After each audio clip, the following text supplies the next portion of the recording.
우리는 모두 자기 중심적으로 살기 때문에 남의 마음, 남의 상처, 남의 아픔을 잘 이해를 못하는 경우가 많습니다. 그 전에 한번 텔레비를 본 적이 있었는데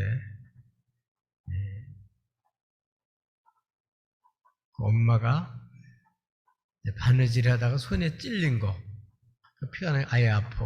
그렇게 하니까 아들은 그 소리를 듣고도 장난감 가지고 계속 놀고 쳐다보지도 않아요. 근데 딸은 아프다 그러니까 엄마한테 와가지고 호호하면서 엄마 아파? 물어보는 거예요.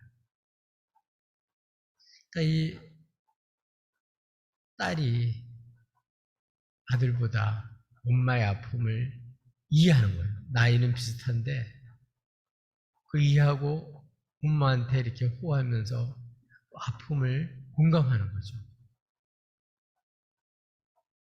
그래서 그런지 모르지만 요새는 딸이 이제 시집 가게 되고 그러면 엄마가 친구도 되고 또 어려운 사정도 같이 얘기하고 좋은 벗도 되고 그래서 아들보다는 훨씬 이렇게 잘 통하고 그래서 딸 가진 부모가 요새는 복이 있다 그렇게 얘기하는 사람들이 많습니다. 아들은 뭐 큰 일을 당했을 때 듬직하게 일들을 담당해 주긴 하지만 그런 자세한 어려움을 당할 때 그런 거를 잘 공감을 못 해주는 거죠. 서로 살면서 공감을 못 하다 보니까 서로 잘 소통이 안 되고 잘 대화도 이루어지지 않고 점점 멀어지는 거죠. 특별히 요새는 유행되는 말, 모든 사람들이 다 알려진 말이 있는데 남편애라는 말입니다. 이 남편이 어떤 말로 쓰여지냐면 내 편이 아니고 남의 편이다. 어쩌면 남의 사정 그렇게 잘 알아주면서 내 사정은 그렇게 몰라줄까? 그래서 평생 살면서 내 편이 아니고 남의 편이구나.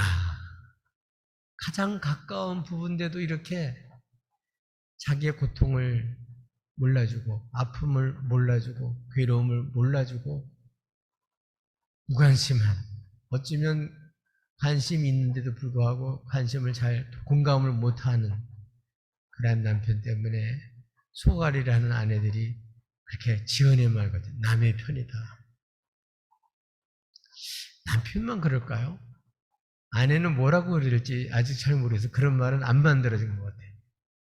아마 남편들도 아내가 자신을 공감하지 못하는 것 때문에 또 많이 외로워하고 힘들어하는 경우도 많습니다.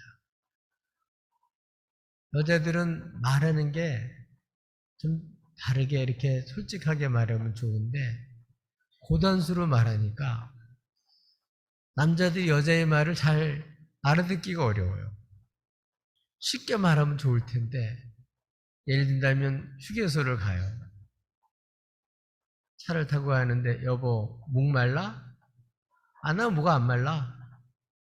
그러면 그냥 가는 거예요. 그러면 딱 알아차리고 아내가 목이 마르는구나. 저 휴게소에 가서 마시고 와야 되겠구나. 이렇게 알아차리면 좋을 텐데 그럼 모르고 이 남편은 목 마르냐고 물어보니까 자기만 목이 안 마른다고 왜 물어보는지 생각도 안 하고 그냥 가니까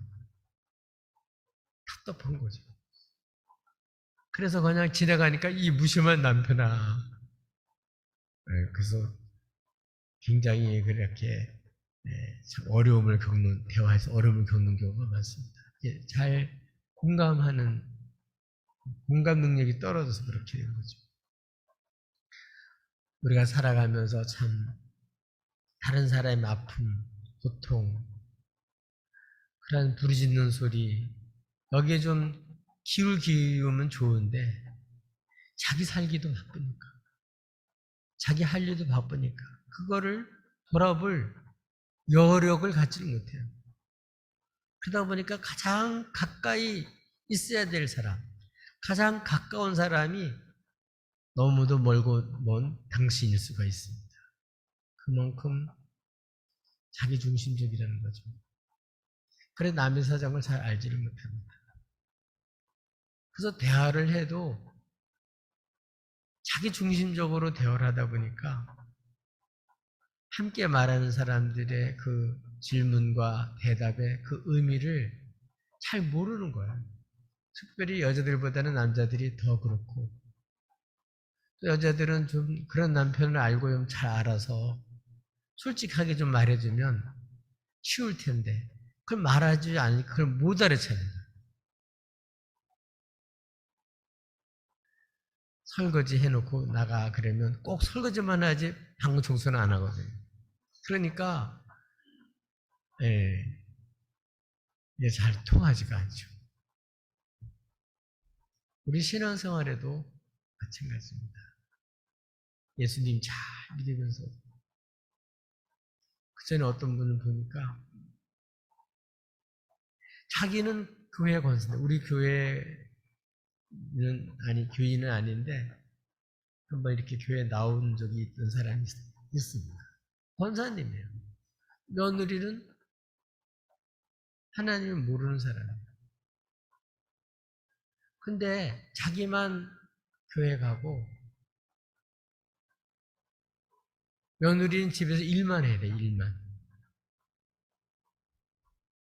그러니까 예수 믿는 권사님이 불신자 며느리가 들어왔는데 더 못되게 구는 거예요.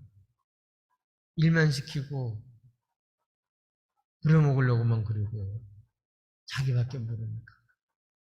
아, 우리 어머니는 어떻게, 우리 시어머니는 이렇게 자기밖에 모를까.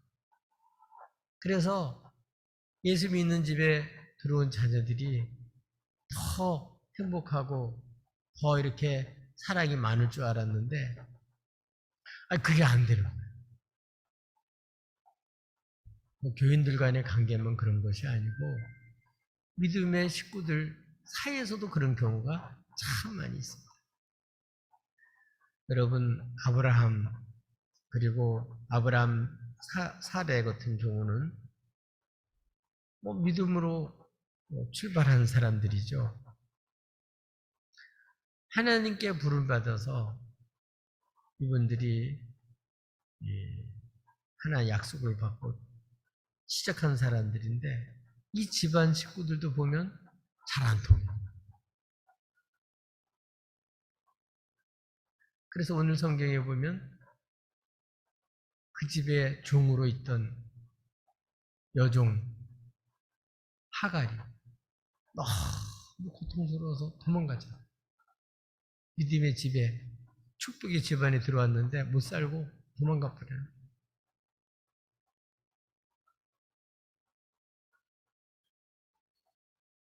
그러니까 우리 집만 그런 게 아니고, 믿음의 조상인 아브라함의 집도 그랬구나. 이게 사람이 사는 곳이 그렇구나 하는 것을 우리가 보게 되죠. 어떻든 하갈은 자기가 원치도 않았는데 그냥 아브라함과 사라가 자기들끼리 다 계획하고 자기는 그냥 엮인 거예요. 엮인 거. 뭐에 엮였냐? 아브라함을 하나님이 부르셔서 네 씨로 참된 큰 민족을 이루게 해주겠다고 말씀을 하셨는데 거의 10년이 다 됐는데도 75세에 부름받았는데 85세가 됐는데도 자식이 없었어요. 그러다 보니까 사례가 어떤 마음을 가졌냐면, 하나님 나한테 아이를 갖지 못하게 하시니까, 성택지 못하게 하시니까 내 여종 하갈을 취해서 그를 통해서 자식을 낳아라.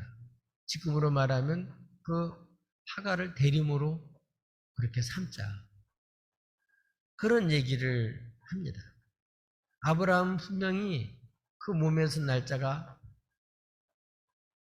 후사라는 얘기를 다 알고 있음에도 불구하고 아내의 말을 듣고서는 그냥 동의해요. 그래서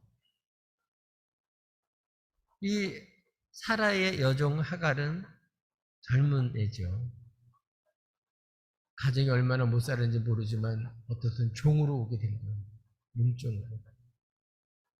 근데 자기는 생각지도 못하게 자기 원치도 않았는데 자기도 젊은 여자인데 건강한 남자 만나서 건강한 젊은 사람 만나서 자기도 가정을 꾸리고 행복하게 살고 싶죠. 근데 글쎄 85세 할아버지 원치도 않는데 그 품에 안겨서 대리모가 돼야 되니까 이 신세가 얼마나 정말 딱한 신세예요. 불쌍한 신세예요. 어떻든 간에 그렇게 해서 결국은 임신을 하게 돼요.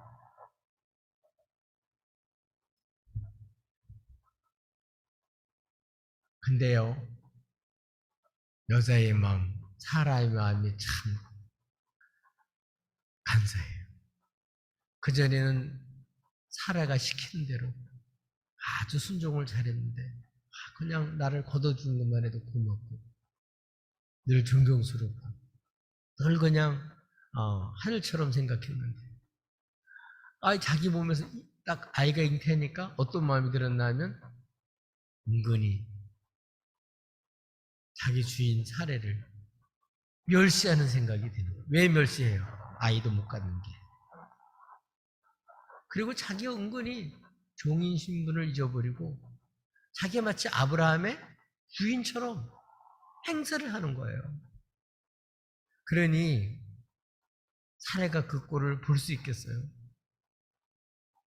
참다 계속 멸시하고 우습게 생각하고 경멸하고 멸시하니까 사례가 따지는 거죠. 아브라함을 불러놓고. 그 여자야 나야 둘 중에 하나 택해.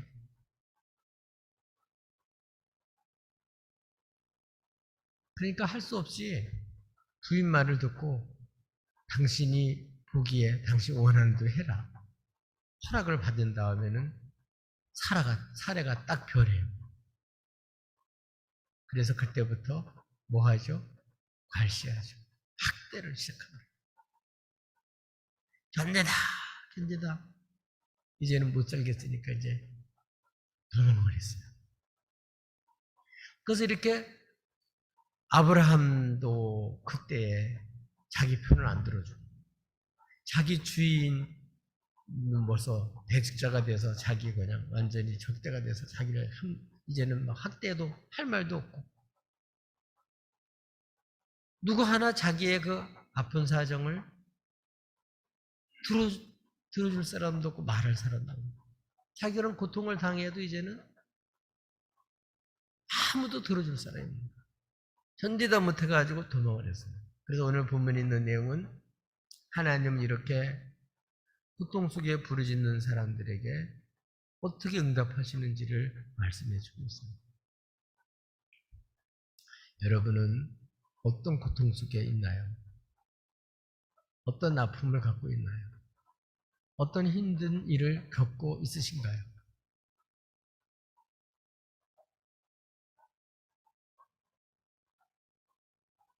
하나님은 이러한 고통의 부르짖음에 어떻게 응답하시나요?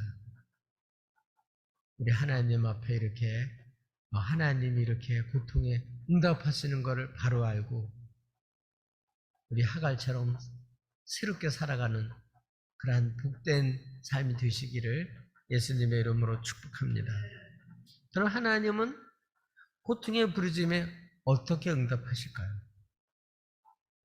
첫 번째로는 공고한 처지에 놓인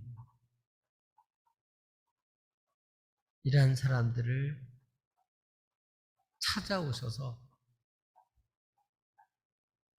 관심을 가지시고 물어보셔요. 우리 주님은 어떤 분이라고요? 이런 고통 속에 부르짖을 때 아무도 관심도 없고 보지도 않고 들으려고도 하지 않고 말할 데도 없을 때 그때에 찾아오셔요.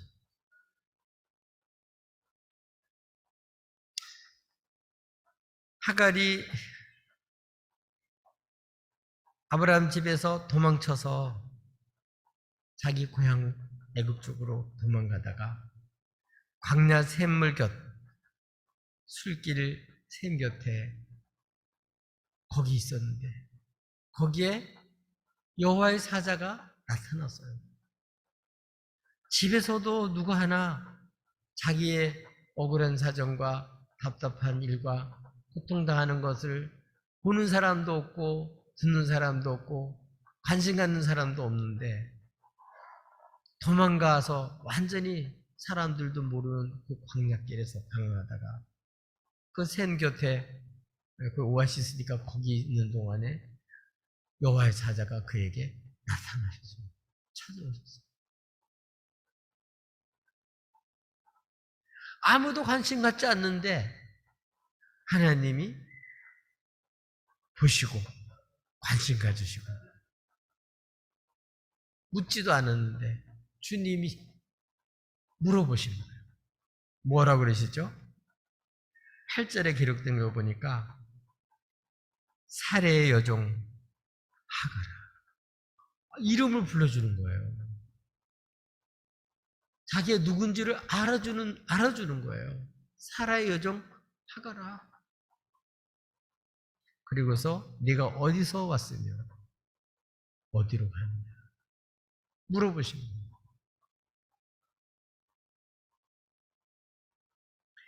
이렇게 물어보심으로써 지금은 이제 학대받고 그 괴로움을 피하기 위해서 무조건 도망쳐 나왔는데 아무런 대책 없이 나왔는데 이렇게 여호와의 사자가 찾아와서 이름까지 불러주고 질문을 할 때 정신이 바짝 난 거예요. 그래서 자기가 누군지를 얘기를 해요. 뭐라고 얘기를 하죠? 나는 내 여주인의 살해를 피하여 도망하였나이다. 이렇게 우리 주님께서 찾아오셔서 관심을 가지시고 물을 때 자기가 누군지 정신이 나서 알게 된 거예요. 아, 나는 여주인을 피해서 도망 나온 도망자구나.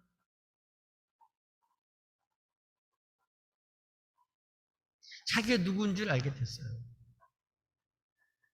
이미 불러요. 살해의 여종 하가라. 네가 어디로부터 와서 어디에서 와서 어디로 가느냐. 어디로부터 온 거는 아는데 어디로 갈지는 기약이 없죠. 장래는 모르죠. 그냥 무조건 도망왔으니까. 학대가를 피하려고 더 이상 못 살겠다. 그래서 그냥 무조건 나온 거지 뭐 어떤 계획 갖고 나온 것도 없어요. 이렇게 아무런 대책도 없이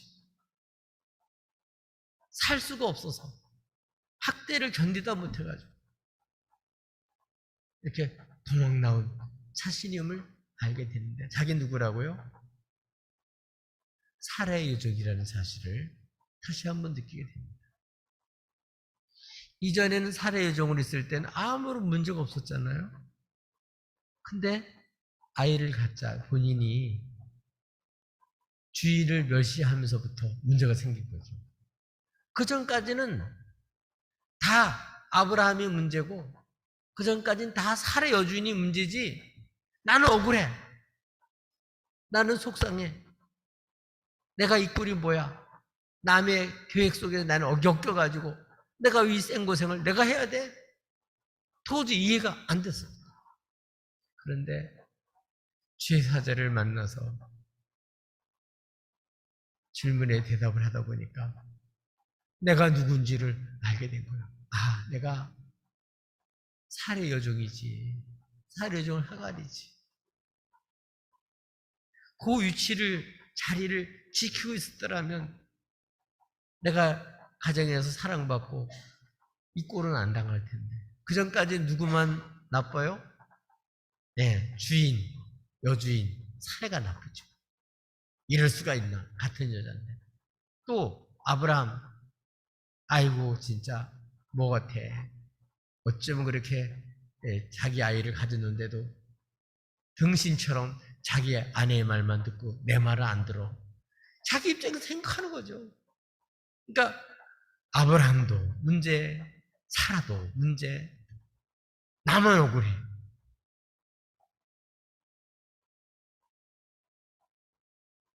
그런데 여호와 사자를 만나서 이런 나를 찾아오시고 이런 나의 부르짖음을 들으시고 내가 누군지를 아시고 이렇게 관심 가지고 질문하는 이러한 따뜻한 주님의 그러한 관심과 말 속에서 이 여인은 정신이 나고 아 내가 살의 여종 하갈이지. 이렇게 주님은 고통 속에 부르짖을 때 찾아오셔서 내가 누군지를 알게 하시고 그 고통에서 우리를 건지시는 분이 우리 주님이세요.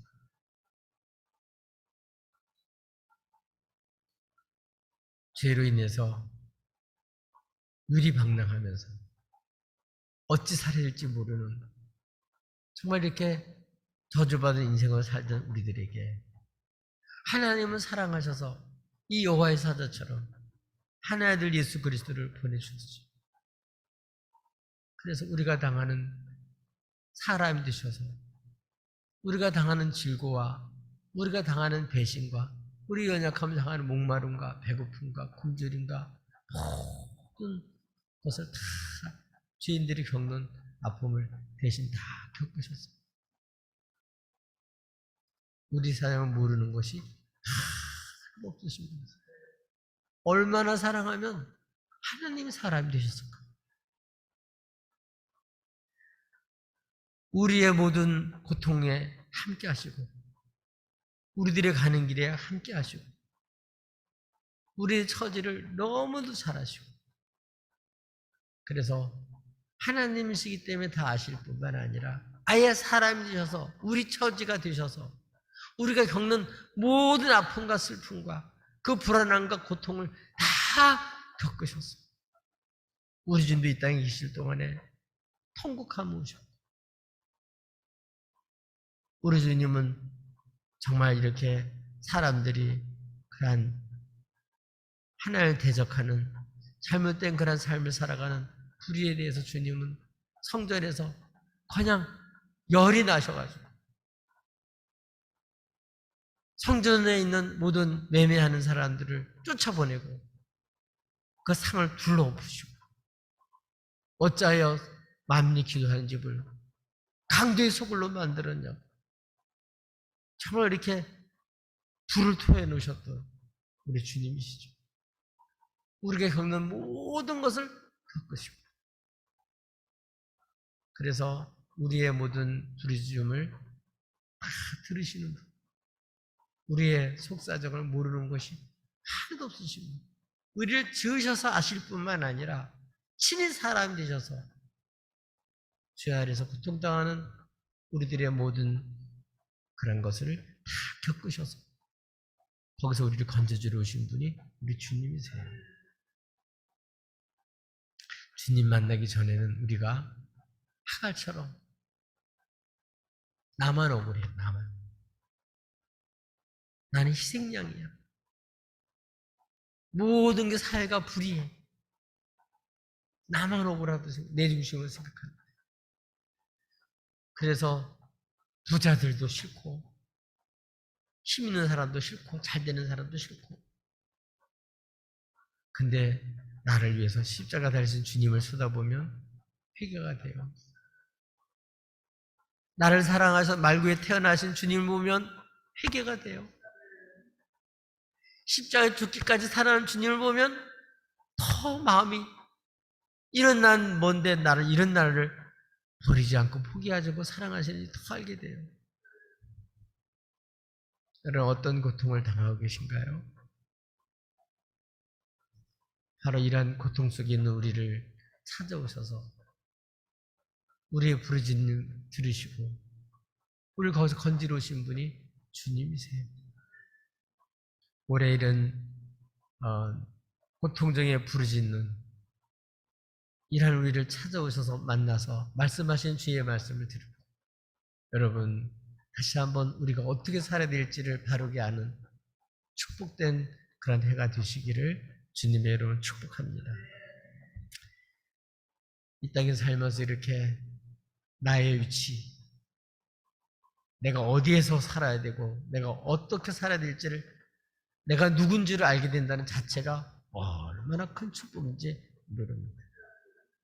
우리 주님이 이렇게 곤궁에 처한 우리들에게 관심을 가지시고 이렇게 물어보심으로써 우리들의 고통 가운데 우리를 살피시는 주님이신 것을 오늘 본문이 보여주고 있습니다. 올해 이렇게 우리 하나님 앞에서 이런 주님을 만나서 우리 주님 앞에 여러분 그 부르짖는 소리가 결코 헛되지 않고 이런 나를 주님께서는 관심 가지시고 이렇게 나의 주님이 되어주신다는 사실들을 기억하고 여러분 고통 중에 주님을 깊이 만나는 축복된 삶이 되기를 주님의 이름으로 축복합니다. 두 번째로는 주님은 부르짖는 고통 속에 부르짖는 자들을 어떻게 보살펴 주십니까? 어떻게 돌보십니까? 오늘 말씀으로 살 길을 열어주심으로써 고통 가운데 있는 사람들을 살게 해주십니다. 9절에 보면 여호와의 사자가 내가 주인 살해를 피해서 도망 나왔습니다. 도망자입니다. 그렇게 얘기를 하니까 너 여주인에게로 돌아가서 그 수하에 복종하라. 그렇게 말씀을 합니다. 그전 같으면 열나죠. 못 살아서 도망 나왔는데 이렇게 잔인한 말을 할 수 있냐. 도저히 이거는 용납이 안 되는 거죠. 근데 주님 말씀을 듣고 보니까 어떻게 됐어요? 제정신이 들은 거예요. 그전에는 도저히 사라가 이해도 되지 않았을 뿐만 아니라 사라하고는 절대로 못 살아. 나는 살 수가 없어. 나만 억울해. 내가 왜 이용만 당해야 돼? 이렇게 생각했는데 주님을 만나서 말씀을 듣고 보니까 어떻게 하라고요? 어떻게 하라고요? 여주인에게 돌아가서 그 수하에 복종하라. 자기 위치를 알게 해서 앞으로 어떻게 살 거냐? 복종해서 살 것을 얘기해 주고 있습니다. 오늘 우리들은 우리 위치를 알고 하나님 세운 그런 위치에서 하나님 내게 하라고 한 일에 복종하기보다는 우리는 복종하지 못해서 견딜 수가 없어서 이렇게 그 얽매이지 않고 내 멋대로 살고 싶은 마음 때문에 그렇게 박차고 나와서 방황할 때가 많이 있습니다. 그런데 주님 말씀을 듣고는 주님 말씀한 대로 수고하고 무거운 자들아 다 내게로라. 내가 너희를 쉬게 하리라. 내 멍에는 가볍고 쉽다. 내 생각으로, 내 입장으로, 내 감정으로 그 복종하려고는 안 됐었는데 주님을 만나고 정말 나를 정말 위하시는 그리고 내 사정을 다 아시는 내 처지와 부르짖음을 다 아시는 그 주님이 지시를 받고서는 이제 자기가 그 수하에 들어가서 앞으로 어떻게 산다고요? 복종하며 살아야 되겠구나. 지시를 받고 말씀을 듣고 그런 마음을 갖게 됩니다. 또 이런 마음을 가질 때 10절 말씀에 보면 놀라운 하나님의 약속의 말씀을 듣게 돼요. 거기 수하에 복종하는 게 저주가 아니라는 거예요. 10절에, 11절에, 10절에 보면 여호와의 사자가 또 하갈에게 말합니다. 내가 내 씨를 크게 번성하여 그 수가 많아 셀 수 없게 하리라. 누가? 하나님이 하는 거예요. 하나님이. 아브라함이 하는 것도 아니고 사라가 하는 것도 아니고 네가 하는 것도 아니고 누가 한다고? 내가 하나님이죠. 내가 내 씨를 크게 번성하여 그 수가 많아서 셀 수 없게 하리라. 이 말은 하나님이 아브라함이 약속한 말씀이에요. 아브라함도 지금 자식이 없는데 아브라함이 그렇게 주신 말씀인데 지금 이 하갈에게도 이방인 애굽 사람인 이방인 이 하갈에게도 아브라함에게 약속한 그 복을 그대로 얘기를 하는 거예요. 내 씨가 번성하여 셀 수 없게 해주겠다. 지금 자기 목숨도 위태롭고 뭐 자기 몸에 있는 자식도 앞으로 어떻게 될지 모르는 거예요. 근데 주의 말씀을 듣고 보니까 하나님이 약속의 말씀이 믿어지는 거죠. 아, 거기서 수아에 복종하고 살게 되면 어떻게 할 거라고요? 하나님께서 이 자식을 책임지시고 크게 번성하게 하실 것이다. 아멘. 그걸 알게 되죠. 이런 약속의 말씀을 듣게 됩니다. 앞으로 하나님이 어떻게 하실 것을 알게 해주셨어요. 그것뿐만 아니라 11절에 보니까 하나님께서는 너무 잘 아시죠. 내가 임신했는데 아들을 알 거다. 산부인과 의사도 아닌데 벌써 몸속에 누구가 있다고요? 아들이란 걸 알고. 그리고 이름을 지어줘요. 이스마엘이라 하라. 그리고 이유는 뭐죠? 여호와께서 내 고통을 들으셨습니다. 아멘. 그래서 이 하나님께서는 놀라운 당신의 계획을 구체적으로 앞으로 어떻게 할지를 이스마엘도 가르쳐 줄 뿐만 아니라 그 이스마엘의 이름을 지라고 말씀해 줌으로써 내 고통을 어떻게 했다고? 들었다. 내 고통을 들으시는 하나님이시다. 이는 여호와께서 내 고통을 들으셨습니다. 그래서 다시 한번 하나님이 내 고통을 들으시고 이렇게 하나님은 앞으로 이렇게 하실 거구나. 그래서 나로 하여금 그 수고에 들어가서 복종해서 살려고 하는구나. 앞으로 어떻게 살아야 될지를 확실히 알게 해주심으로써 그 부르짖는 갈 바 알지 못했던 이 하갈의 앞날을 하나님께서 지시해 주시고 살 길을 열어주신 거예요. 그래서 더 놀라운 사실은 하나님은 어떤 하나님이라고요? 여호와께서 내 고통을 들으시는 분이구나. 아무도 도와주지도 않고 아무도 듣지도 않는 줄 알았더니 나를 보시고 알고 내 처지를 그 부르짖음을 들으실 뿐만 아니라 이런 놀라운 계획을 가지시는 분이 계시구나. 그래서 앞으로 이렇게 하려고 내게 말씀하시는구나. 이거를 알게 된 거죠. 그리고 또 말씀하기를 이스마엘이 앞으로 들나귀 같이 돼서 누구한테도 매이지 아니하고 마음껏 살면서 이렇게 어떤 기성적인 그러한 어떤 질서에 관행에 그렇게 매여 살지 않고 마음대로 사는 들나귀 같은 인물이 될 거다. 그래서 서로 가는 데마다 이제는 맞서서 대항하는 이런 사람이 되게 해줄 거라고 얘기를 해주었습니다. 가장 고통스러울 때, 그래서 아무도 내 사정을 몰라줄 뿐만 아니라 내 장래길에 대해서는 아무런 자기 자신도 대책을 못 세웠는데 이렇게 하나님께서는 주의 사자를 보내서 그 고통 소리를 들으시고 앞으로 어떻게 살아야 될지 그리고 그렇게 살 때 하나님 어떻게 해주실지 놀라운 장래의 계획까지 다 말씀해 줌으로써 이 여인의 고통과 부르짖음을 들으셨습니다. 그래서 이 고통을 들으시는 하나님, 우리 사랑하는 교회 여러분, 올해에도 여러분 어떤 고통 속에 있다 할지라도 거기서 여러분 주님을 만나서 뭘 들어요? 주의 말씀을 듣고 그 말씀대로 살 때 하나님이 하실 일을 바라보면서 그렇게 살아갈 때 우리 장래길이 열려질 줄로 믿습니다. 내 생각대로 세상 사람들의 생각대로 하면요 길이 없어요.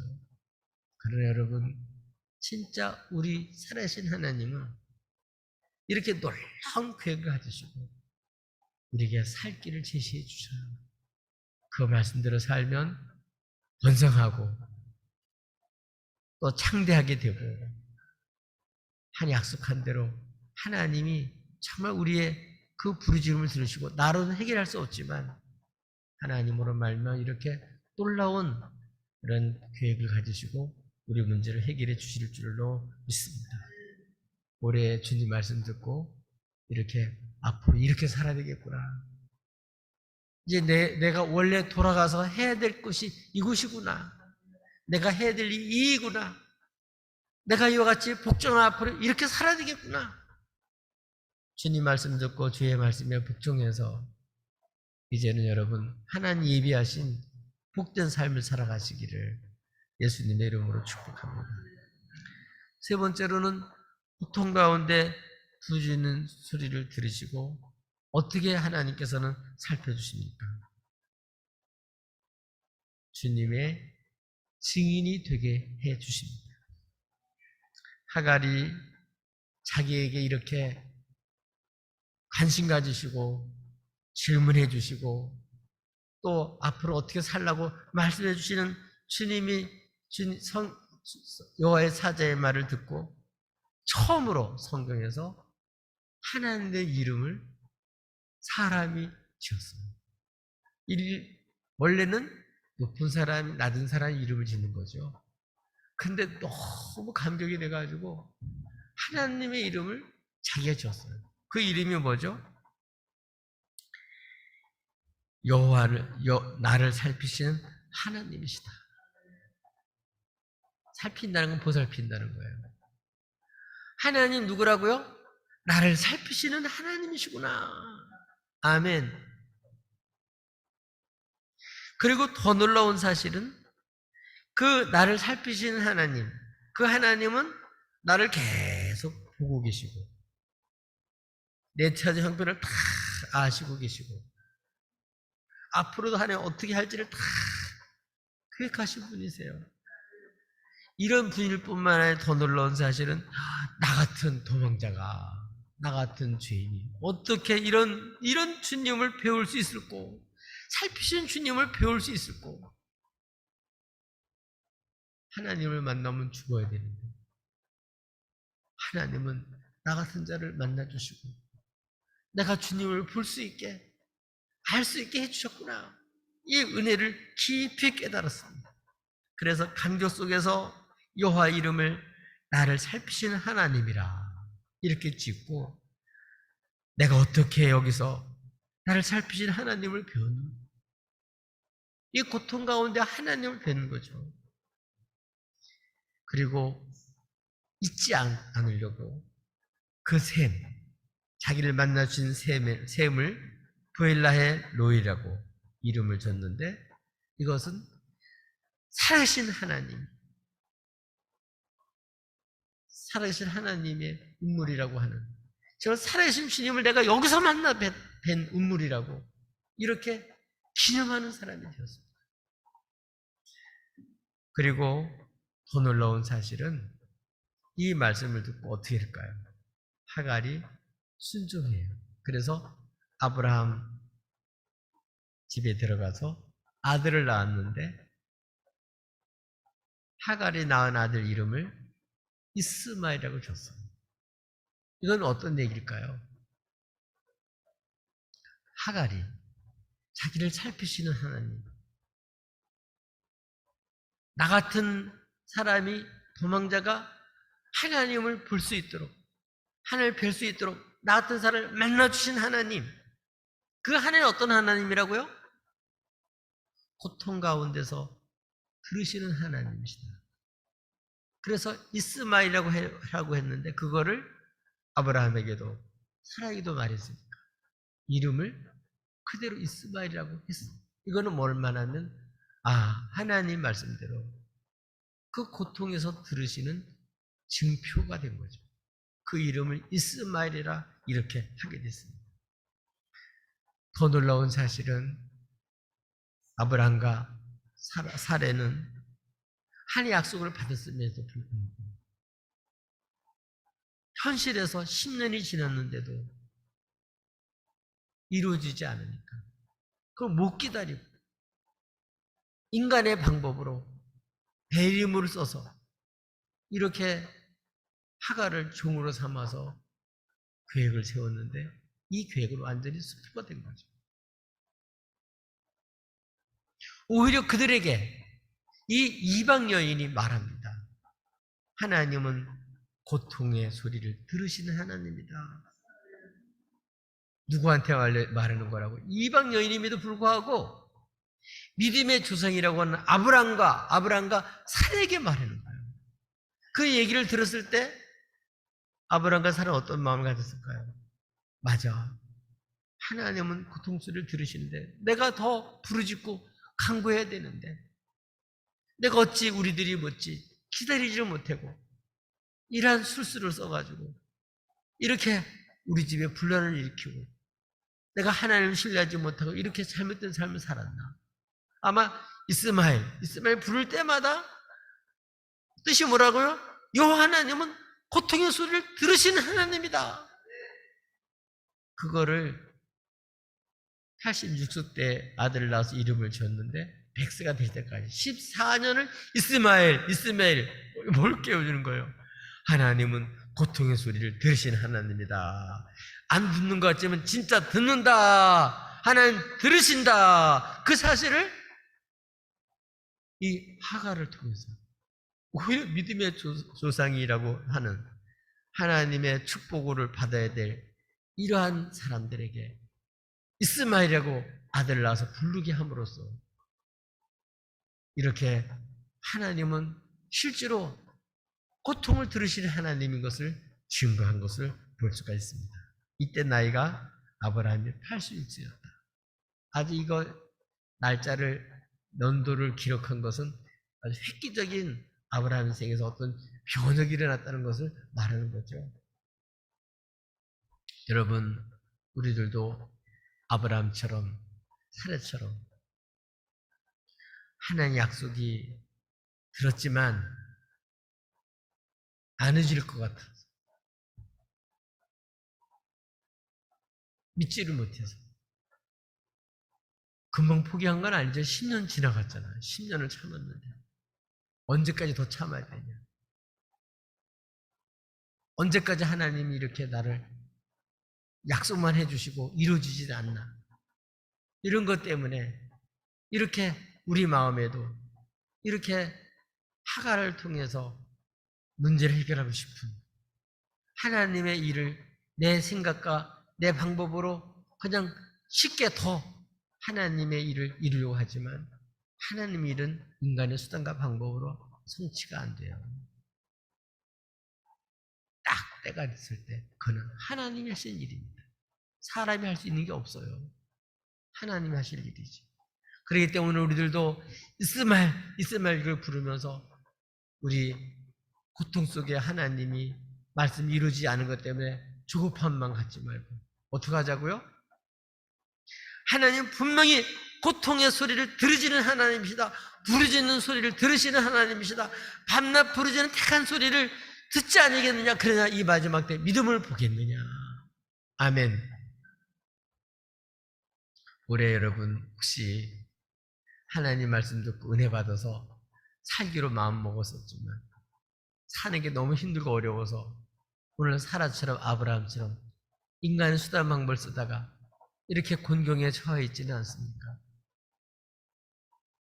오늘 이렇게 오히려 이방인임에도 불구하고 계집종임에도 불구하고 도망신세했던 사람임에도 불구하고 이 고통 속에서 정말 만난 나를 살피시는 하나님, 생생한 간증과 생생한 경험과 생생한 이러한 신앙 고백을 통해서 오히려 이렇게 믿음의 사람들을 일깨우는 그런 인물이 되었습니다. 올해 고통 속에서 여러분 부르짖을 때마다 뭐 하자고요? 믿음으로 기도하자. 낙심하지 말고 여러분 반드시 들으신다. 들을 때까지 기도하자. 아멘. 하나님 신뢰하고 기도하자. 그러면 여러분 분명히 때가 되면 하나님은 기쁨의 소식. 진짜 들으셨구나. 진짜 주님은 나의 부르짖는 소리에 들으시는 하나님이시구나. 생생히 간증하면서 증거하면서 많은 사람들에게, 절망 속에 있는 사람들에게 이렇게 이 기쁜 소식을 전하는 메신저가 될 수 있을지라 믿습니다. 오늘 다시 한번 고통 속에 주님은 어떻게 부르짖으셔? 어떻게 부르짖는 소리를 들으셔요? 오늘 본 말씀을 기억하면서 찾아오셔서 우리의 모든 것을 보고 아시고 그리고 놀라운 계획을 가지시고 살 길을 열어주시고 약속해 주셔서 하나님은 정말 나를 살피시는 하나님이시다. 내가 믿는 하나님은 정말 살으신 하나님이시고 약속하시고 구하는 것은 반드시 좋은 것을 주시고 반드시 성취하신 하나님이시다는 사실을 다시 한번 새기시고 여러분 올해도 이런 믿음으로 승리하는 복된 한 해가 되시기를 예수님의 이름으로 축복합니다.